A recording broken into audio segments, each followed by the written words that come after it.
Aku yang menulis. Nanti kita akan belajar tentang puisi sederhana, kemudian unsur-unsur pembangunan puisi, dan bagaimana caranya kita mengungkapkan perasaan ataupun pengalaman teman ke dalam kata-kata sehingga terciptalah puisi.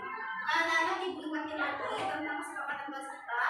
Yang pertama, anak-anak harus memperhatikan ibu ketika ibu menyampaikan materi. Yang kedua, jika ada pertanyaan silakan angkat tangan ya.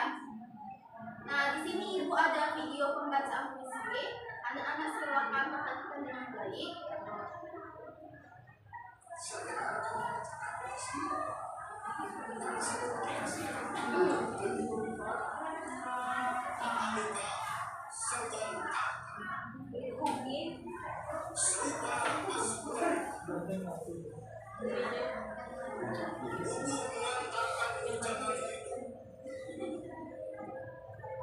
Nah, itulah puisi dari karya dari puisi Ferry Sandi Puizas yang berjudul Mata Luka Sembuhan Kata.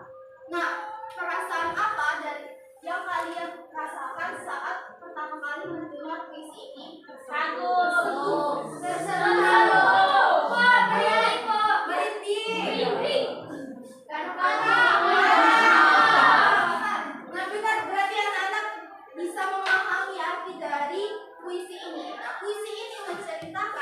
Ketidakberdayaan petani oleh kebijakan-kebijakan pemerintah, sehingga Ferry ini mengambil pengalaman dari petani itu dan diciptakanlah puisi ini untuk mengkritik pemerintah.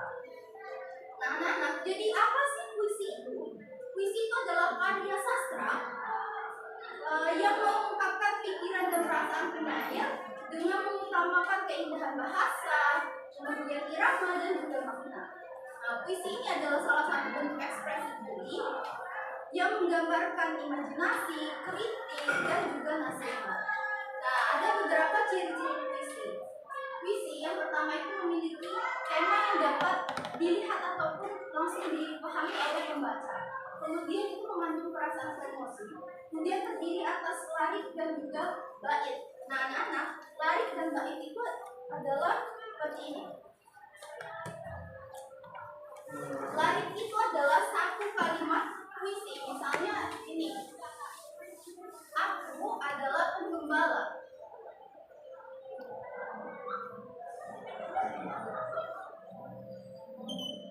Nah, ini adalah larik atau baris. Sedangkan bait itu adalah beberapa kumpulan beberapa larik. Nah, misalnya aku adalah penggembala yang mengelilingi dunia untuk mencari lahan yang hijau demi kesejahteraan gembalaku.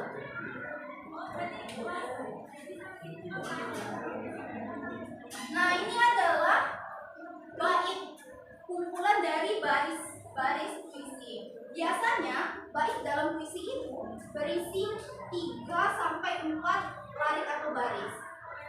Kemudian ciri yang kelima itu adalah menggunakan bahasa kias atau majas dan memiliki irama. Dalam pembacaan puisi seperti yang kita lihat tadi, si penyair itu menggunakan irama dalam pembacaan puisinya. Nah, dalam pembuatan puisi itu ada 2 unsur yang membangun puisi. Yang pertama itu adalah unsur intrinsik yang terbagi lagi menjadi 2, yaitu unsur batin, itu contohnya tema, perasaan yang disampaikan, nada dan juga makna, dan juga unsur fisik, itu contohnya itu adalah diksi, gaya bahasa dan juga rangkaian kata. Kemudian itu ada unsur intrinsik, yaitu terbagi lagi menjadi 3 unsur, yaitu unsur biografi atau latar belakang si penyair, kemudian unsur sosial, yaitu sosial yang ada di lingkungan sekitar sang penyair, dan unsur nilai itu adalah unsur yang ingin disampaikan dalam pembuatan puisi. Nah, tadi dijelaskan di ciri-ciri puisi ada namanya majas. Majas itu adalah kata kiasan. Nah, majas ini masuk ke dalam gaya bahasanya. Jadi apa itu gaya bahasa? Gaya bahasa itu adalah ciri khas seseorang dalam mengungkapkan pikiran menggunakan bahasa. Dan gaya bahasa itu tiap penyair itu memiliki gaya bahasa yang berbeda-beda. Nah, di majas ini ada beberapa jenis. Yang pertama itu majas personifikasi. Ada yang tahu majas personifikasi? Nah, jadi majas personifikasi itu adalah majas atau kata kiasan yang memberikan kata sifat manusia ke dalam benda. Contohnya itu adalah bulan yang mengintip di balik awan. Kemudian itu majas hiperbola, yaitu majas atau kiasan yang melebih-lebihkan. Contohnya suara Aziza menggelegar hingga keluar desa. Tidak mungkin kan suara Aziza keluar desa. Kemudian itu ada majas mungkin. Kemudian kalau pakai itu mungkin ya. Kemudian itu ada majas antitesis, yaitu majas yang membandingkan dua antonim. Contohnya besar kecil, tua muda, dan juga gelap terang. Sama terakhir itu ada majas metafora, yaitu membandingkan dua hal tanpa kalimat pembanding langsung. Contohnya adalah dia adalah kembang desa ataupun dia adalah tikus berdasi. Nah, di sini ada langkah-langkah dalam pembuatan puisi yang dapat anak-anak ikuti. Yang pertama, anak-anak bisa menentukan tema dan perasaan utama terlebih dahulu. Kemudian menentukan sumber ide, mengumpulkan kosakata-kosakata indah, menyusun larik dan bait, dan revisi dan suntik. Nah, anak-anak di sini ada puisi. Siapa yang mau maju ke depan untuk baca puisinya? Bisa bukan ya?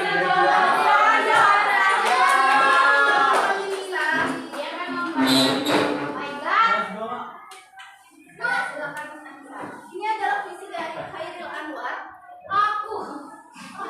Gaya Khairil Anwar. Kalau sampai waktuku. Oke, ulang ya. Bagus sekali anak-anak. Juara. Nah, anak-anak. Tadi kan kita sudah bacakan puisinya ya.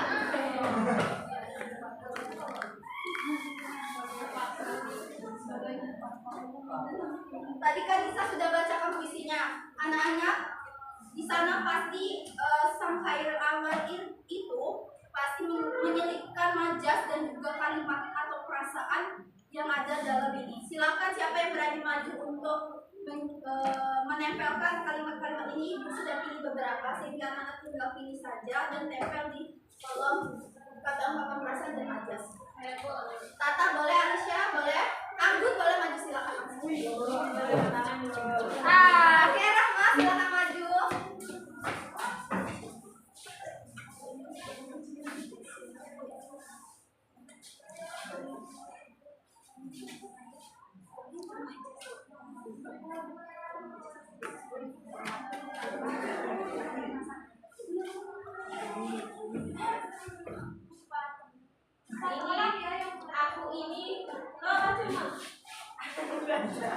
Aku dapat kata peduli, ini tidak banyak perasaan. Oke, tepuk tangan untuk Anggun. Ibu ada lembaran KPD. Di lembaran KPD ini kalian akan membuat puisi sederhana.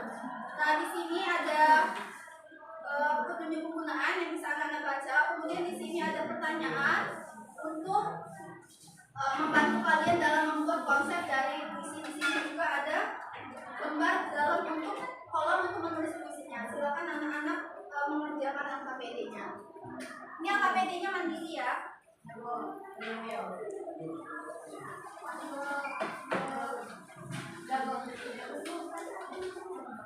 yang ini gimana Bu?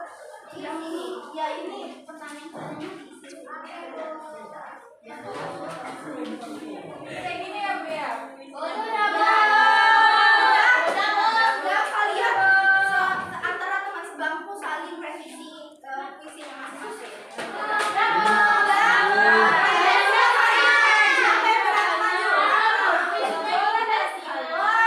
Oke, kita dengarkan Rahma.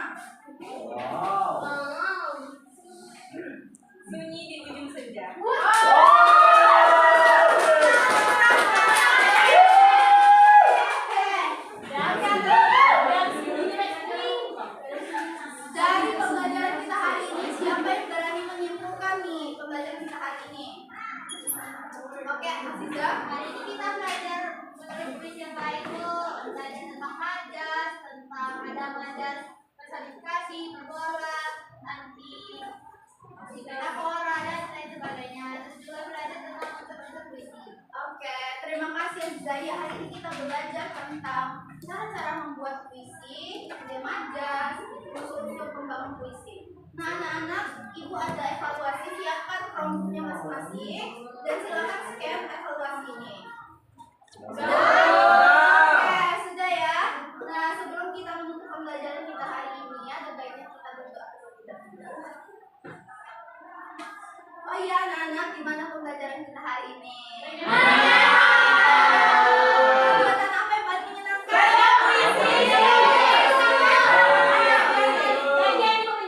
Oke, nanti kita buat pembelajaran yang lebih menyenangkan lagi ya. Oke, main game. Minggu depan kita main game. Nah, sebelum kita menutup pembelajaran, ada banyak kita berdoa terlebih dahulu. Silakan ketua kelas untuk pimpin doanya. Teman-teman, kita berdoa dimulai. Amin. Oke, itulah pembelajaran kita hari ini. Semoga materi yang disampaikan dapat anak-anak pahami dengan baik dan bisa diterapkan dalam kehidupan sehari-hari. Wassalamualaikum warahmatullahi wabarakatuh.